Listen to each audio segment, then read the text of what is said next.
जय माता दी दोस्तों। आज हम बहुत ही सुंदर जानकारी के साथ आप सभी का हमारे चैनल पर स्वागत करते हैं।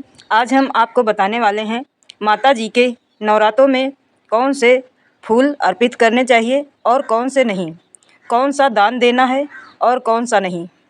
चलिए शुरू करते हैं और आगे वीडियो में हम आपको यह पूर्ण जानकारी देंगे। हिंदू धर्म में नवरात्रि का पर्व विशेष स्थान रखता है।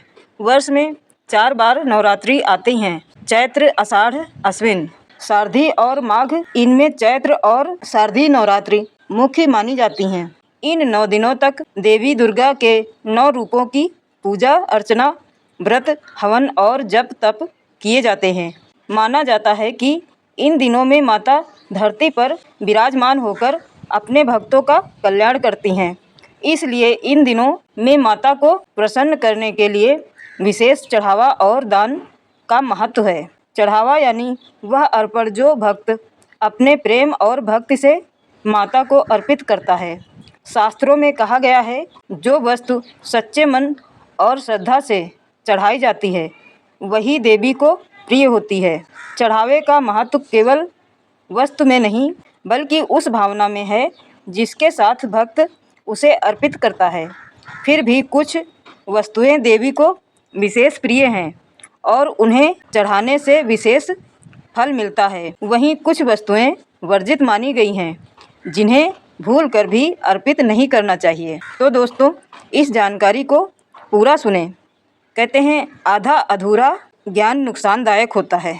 लाल फूल, गेंदा, गुलाब, गुड़हल आदि लाल रंग के फूल माता को अत्यंत प्रिय हैं। ये शक्ति, ऊर्जा और सौभाग्य का प्रतीक माने जाते हैं। देवी को प्रतिदिन ताजे फूल अर्पित करने चाहिए। आगे लाल चुनरी। नवरात्र में माता को लाल चुनरी या साड़ी चढ़ाना बहुत शुभ है। इससे घर में सम्मान, प्रतिष्ठा और सौभाग्य बढ़ता है। विवाहित महिलाएं इसे अर्पित कर अखंड सौभाग्य का आशीर्वाद पाती हैं। श्रृंगार, सिंदूर, चूड़ी, बिंदी, काजल, बिछिया जैसी वस्तुएं माता को चढ़ाई जाती हैं। इससे दाम्पत्य जीवन में सुख, शांति और अखंड सौभाग्य मिलता है। नारियल, नारियल को श्रीफल कहा जाता है।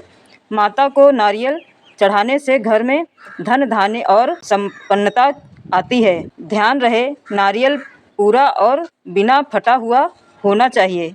आगे मिठाई। माता को हलवा, लड्डू, बूंदी, गुड़, शहद अर्पित करना चाहिए। इससे जीवन में मिठास आती है और कष्ट दूर होते हैं। फल, मौसमी फल माता को चढ़ाए जा सकते हैं। इससे सेहत और परिवार की आयु लंबी होती है। घी और कपूर का दीपक। माता के सामने घी का दीपक जलाने से घर की नकारात्मक ऊर्जा नष्ट होती है।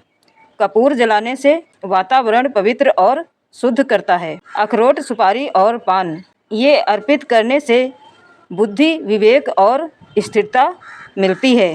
पान पर कपूर रखकर अर्पित करना विशेष फलदायी है। कन्या पूजन का भोग। 8वें या 9वें दिन कन्या पूजन में पूड़ी, हलवा और काले चने का भोग अवश्य लगाएं। माना जाता है कि इसमें स्वयं देवी आकर प्रसाद ग्रहण करती हैं। अब वह कुछ चीज़ें जो माता को भूल कर भी नहीं चढ़ाना चाहिए। तुलसी पात्र। तुलसी माता लक्ष्मी और भगवान विष्णु को प्रिय है। इन्हें दुर्गा पूजन में अर्पित करना वर्जित है। प्याज, लहसुन और तामसिक भोजन अपवित्र माने जाते हैं। देवी पूजन में इनका स्थान नहीं है। काले या नीले फूल, वस्त्र, ये शनि और अशुभ ग्रहों से संबंधित हैं। देवी पूजन में इन्हें चढ़ाने से दरिद्रता आती है। फटा या टूटा नारियल फल, इसे चढ़ाने से अपशगुन माना जाता है। हमेशा ताजे और पूरे फल ही चढ़ाने चाहिए। लोहे की वस्तुएं। लोहे को अशुभ माना गया है। इसे देवी पूजन में अर्पित करना वर्जित है। प्लास्टिक या नकली वस्तुएं। देवी पूजन में सच्ची और प्राकृतिक वस्तुएं ही चढ़ाई जाती हैं।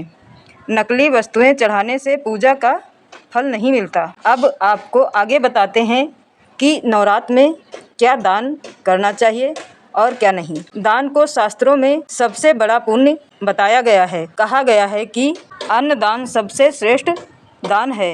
नवरात्र में दान करने से पुण्य कई गुना बढ़ जाता है। माना जाता है कि इस समय किया गया दान न केवल इस जन्म में बल्कि आने वाले जन्मों में भी कल्याणकारी होता है। कौन कौन से दान करने चाहिए? अनाज का दान, गेहूँ, चावल, दाल, गुड़ आदि का दान करने से अन्न धन की कभी कमी नहीं होती। गरीबों और ब्राह्मणों को अनाज दान करना सर्वोत्तम माना गया है। कपड़े का दान, नवरात्र में ज़रूरतमंदों को कपड़े देना पुण्यदायी है। विशेषकर स्त्रियों को साड़ी और बच्चों को वस्त्र देना माता को प्रसन्न करता है। दीप और घी दान, मंदिरों या गरीबों को दीपक और घी दान करने से जीवन में प्रकाश और ज्ञान बढ़ता है। कन्या भोजन और दक्षिणा, 9 कन्याओं को भोजन कराना और दक्षिणा देना अति शुभ है। इससे संतान सुख और घर में समृद्धि आती है। धन का दान, अपनी सामर्थ्य के अनुसार पैसा, सोना, चांदी या सिक्के दान करना चाहिए। यह संपत्ति और भाग्य की वृद्धि का कारण बनता है। जल से भरा कलश दान, जल जीवन का प्रतीक है। कलश दान करने से घर में शांति और स्थिरता बनी रहती है। गाय, भूमि या अन्न का दान, विशेष सामर्थ्य वाले लोग इसे सर्वोत्तम दान माना गया है। इससे जीवन में हर तरह की सिद्धि और पुण्य मिलता है।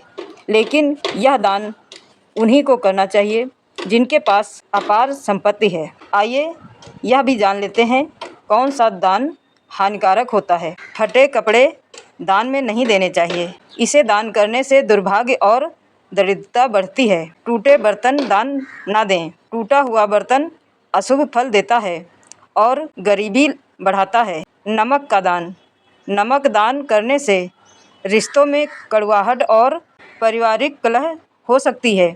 जूते चप्पल का दान, देवी पूजन के समय जूते चप्पल दान करना अपशगुन माना गया है। लोहे का दान, इससे स्वास्थ्य संबंधी कष्ट, मानसिक तनाव बढ़ सकते हैं। यही निष्कर्ष निकलता है नवरात्र में माता को चढ़ावा और दान करना केवल परंपरा नहीं है बल्कि यह हमारी श्रद्धा और आस्था का प्रतीक है। चढ़ावे में हमेशा लाल, सुगंधित, शुद्ध और संपूर्ण वस्तुएं ही अर्पित करनी चाहिए। दान में हमेशा शुद्ध, उपयोगी और नई वस्तुएं ही देनी चाहिए। तामसिक और अशुद्ध वस्तुएं, फटे टूटे सामान और नमक, लोहा जैसे दान अशुभ परिणाम देते हैं। जो भी भक्त सच्चे मन से भक्ति और पवित्र भाव से चढ़ावा और दान करता है, माता दुर्गा स्वयं ही उसकी झोली सुख, समृद्धि और सौभाग्य से भर देती हैं।